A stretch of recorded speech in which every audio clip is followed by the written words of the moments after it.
طلای 6 میلیون تومانی از رگ گردن به ما نزدیک‌تره. قراره که در این پست طلای 18 عیار ایران رو بررسی بکنم به دلیل اینکه دیروز در یک لایوی که به لطف خدا 9000 نفر حضور داشتن بیشترین سوالات برای طلای 18 عیار گرمی ایران بود. همونطور که میدونید من معمولا دلار رو بررسی میکنم، یعنی لیدر تحلیل هام برای طلا و دلار ایران دلار هستش.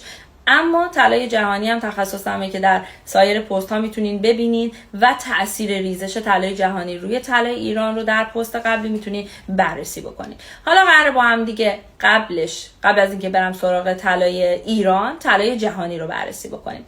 در یک لایوی که حدود 6000 نفر حضور داشتن به لطف خدا یک کانالی رو تشکیل دادیم و گفتیم که طلای جهانی از $3000 توی 17 مارس به سمت 3150 خواهد رفت و از 3150 1000 تا 1500 پیپ ریزش رو تجربه خواهد کرد حداقل و به سمت کف این کانال قراره بیاد، کف کانالی که از 8 ماه اخیر شکل گرفته بوده و در 2970 با هم اون عدد رو به دست آوردیم. هم سقف رو با هم به دست آورده بودیم، هم کف رو. من برای شما دست میزنم و بهتون افتخار میکنم که اینقدر حرفه‌ای شدین. حالا دقیقاً از سقف به کف حرکت کرده و این بیشترین ریزش اونس جهانی طلا در 20 ماه اخیر بعد از حمله حماس به اسرائیل بوده. پس اصلا این ریزش رو دست کم نگیرین و اما حالا که خورده به کف دقیقاً تا هدفی که دیروز در لایو 10,000 نفرمون خدمتتون عرض کرده بودم 3050 به سمت بالا اومده. برای طلای ایران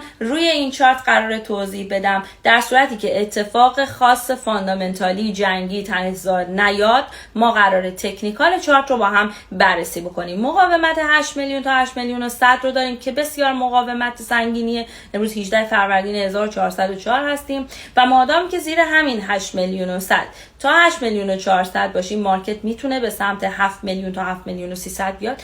یادتون باشه با شکست 8 میلیون و 400 به سمت 9 میلیون 9 میلیون و 100 میریم. خب حتی اگه 9 میلیون شکسته بشه تا 10 میلیون هم طلای ایران میتونه حرکت بکنه. اما کف 7 میلیون تا 7 میلیون و 300 رو دست کم نگیرین. کف 7 میلیونی یا 6 میلیون و 900 جاییه که هم جاذبه داره هم دافعه داره. یعنی چی؟ یعنی هم به سمتش میریم هم قراره که از اونجا واکنش داشته باشیم. هر زمانی که به اون سمت رفتیم در صورتی که شواهد مبنی بر این بودن که ما باید خرید انجام بدیم مجدد براتون پست میذارم، اما در جریان باشید. زیر سقف 8 میلیون و 400 به هیچ عنوان دستور خرید نداریم، صبر میکنیم تا به سمت کف بیاد در اونجا خرید بزنیم. اما با شکست سقف 8 میلیون و 400 ما میتونیم به سمت 9 میلیون تا 9 میلیون و 100 حرکت بکنیم.